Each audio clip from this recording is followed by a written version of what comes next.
साहेब, विद्यार्थ्यांच्या मागणीला मोठं यश आलंय. केंद्रीय शिक्षण मंत्र्यांचा राजीनामा झालाय. 33 दिवसानंतर हा राजीनामा येतोय पहिल्या मागणीनंतर.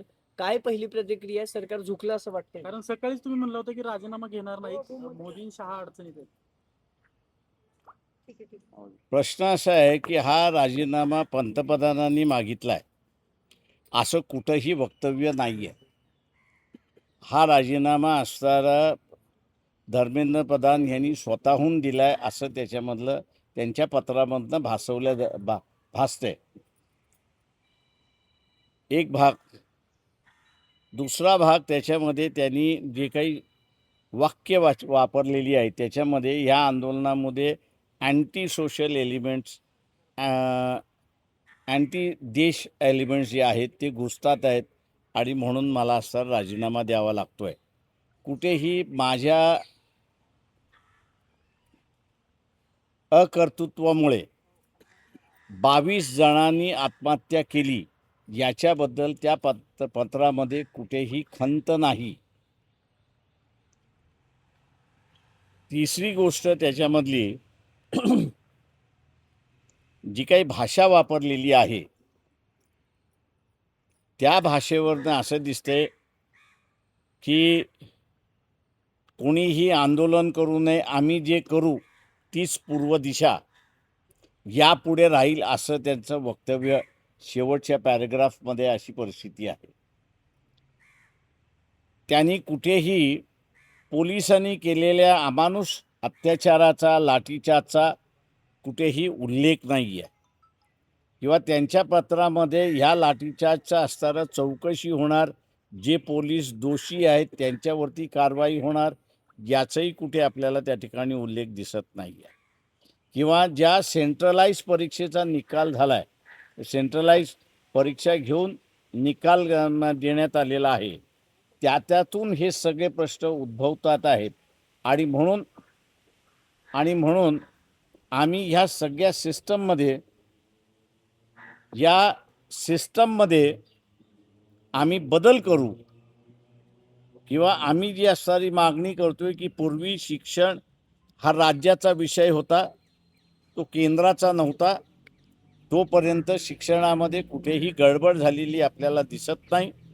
परंतु सेंट्रलाइज झाल्यानंतर एक मनी मेकिंग इंडस्ट्री म्हणून मोठ्या प्रमाणात त्या झाली. का परीक्षा घ्यायची असेल तर 500 रुपये कुठली तरी एक इन्स्टिट्यूशन आणि 22 लाख विद्यार्थी मल्टिप्लाइड बाय 500 असं जर हिशेब केला तर त्या संस्थेला किती मिळाले आपण त्या ठिकाणी बघा. हे सेंट्रलायझेशन फक्त मनी मेकिंग इंडस्ट्री झालेलं आहे आणि म्हणून तुम्ही नीट हे बरखास्त करणार का? सेंट्रलाइज एक्झामिनेशन यापुढे होणार नाही. जुनी पद्धत जी होती एज्युकेशनची ती राज्याचाच विषय राहील का? आणि पंतप्रधान स्वतः या 22 विद्यार्थ्यांची जी आत्महत्या केलेली आहे त्याच्याबद्दल दुःख व्यक्त करणार का? किंवा आत्ता असणारं जसं विद्यार्थ्यांच्या संघटनेच्या वतीने कॉम्पेन्सेशनचा मुद्दा हा आल्याशिवाय आम्ही आमचं आंदोलन मागे घेणार नाही असं जे काही वक्तव्य आलेलं आहे किंवा हळूहळू येत चाललेलं आहे किंवा सिस्टम बदलण्याच्या संदर्भातलं काय त्याच्याबद्दल सरकार बोलणार नसेल तर मग आपण आंदोलन मागे का घ्यावं? ही जी चर्चा सुरुवात झालेली आहे ती मी असताना मानतोय की सरकारमध्येच कुठेतरी विचारविनिमय झालं आहे आणि राजीनामा आला आहे असं दिसत नाही. तर मला असं दिसतंय की धर्मेंद्र प्रधान यांनी स्वतःहूनच राजीनामा देऊन आगीमध्ये तेल ओतण्याचं कामकाज त्या ठिकाणी केलं आहे असं मी त्या ठिकाणी मानतोय. त्यांची इंटरनल भांडणं जी आहेत ते इंटरनल भांडणं या राजीनाम्यातून दिसत आहेत असं माझं स्वतःचं म्हणणं आहे. पण विद्यार्थी विजयी झाले साहेब असं म्हणायचं का? विद्यार्थी विजयी झालेत. जे झुकणार नाही असं जे म्हणत होते त्यांना पार नाक रगडायला लागलं विद्यार्थ्यांनी. सर, कॉक्रोच या शब्दापासून खरं तर सुरुवात झाली, सगळी पडली जरा आपण. बेसलेस खरं तर हे सगळा प्रोटेस्ट होता सुरुवातीला, पण एवढी मोठी विद्यार्थ्यांची चळवळ उभं राहील असं कुठे वाटलं होतं का? आणि त्याच्यानंतर त्याचे रिपरकशन देखील जाणवले. मी असं म्हणतोय की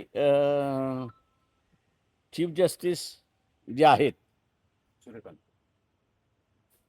सूर्यकांतजी, त्यांचा ह्या सरकारवरती कुठेतरी राग दिसतोय बा. आणि एकदा नाही तर त्यांनी दोनदा चिथवणी दिली असं माझं स्वतःचं म्हणणं आहे. पहिल्यांदा कॉक्रोच हा शब्द वापरून आणि दुसऱ्यांदा लाठीचार्ज झाल्यानंतर आम्हाला व्हिडिओज बघायचे नाहीत. हे जे वक्तव्य आहे हे माझ्या दृष्टीने कॅल्क्युलेटेड वक्तव्य असं मी त्या ठिकाणी मानतोय. आणि सरकारच्या विरोधात विद्यार्थ्यांनी कुठेतरी गेलं पाहिजे असं मला स्वतःला तरी वाटतंय. आणि म्हणून चीफ जस्टिस आम्ही जाहीर आभार मानतो की जो झुकणार नाही असं म्हणत होता ज्याला विद्यार्थ्यांनी पार नाक रगडवायला लावलं अशी असणारी परिस्थिती आहे. एज्युकेशन सिस्टीम मध्ये आता काही फरक पडेल का? कारण तुम्ही म्हणतायत की मोदींनी तो राजीनामा घेतलेला नाही, धर्मेंद्र प्रधानांनी तो स्वतःहून दिलेला आहे. इथून पुढे तरी विद्यार्थ्यांना त्या आंदोलनाला यश होईल, पण एज्युकेशन सिस्टीमचं मी काय? अजून म्हणालो की ते जे आंदोलनकर्ते जे आहेत म्हणजे मला जे तिकडनं जी काही माहिती येते त्याच्यावरनं की कॉम्पन्सेशनचा मुद्दा आणि परीक्षेमधल्या सुधारणा याच्याबद्दल सरकार काहीच बोलायला तयार नाही. का धर्मेंद्र प्रधानाचं पत्र सुद्धा त्याच्याबद्दल काहीच बोलत नाही. त्याच्यामुळे आपण माघार का घ्यावी असा असणारा प्रश्न त्यांच्यामधली असणारी चर्चा ही बाहेर पडत चालली. तुम्ही अभिजित दिपकेंना म्हणाल का की आता माघार घेऊ नका म्हणून?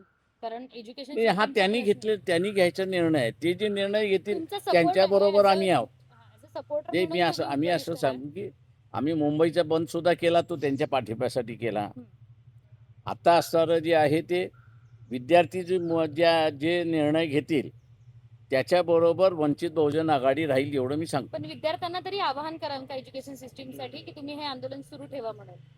तो त्यांनी निर्णय घ्यायचा. विद्यार्थ्यांनी निर्णय घ्यायचा. त्यांनी घेतला चालू ठेवायचा तर आमचा पूर्ण पाठिंबा त्याला.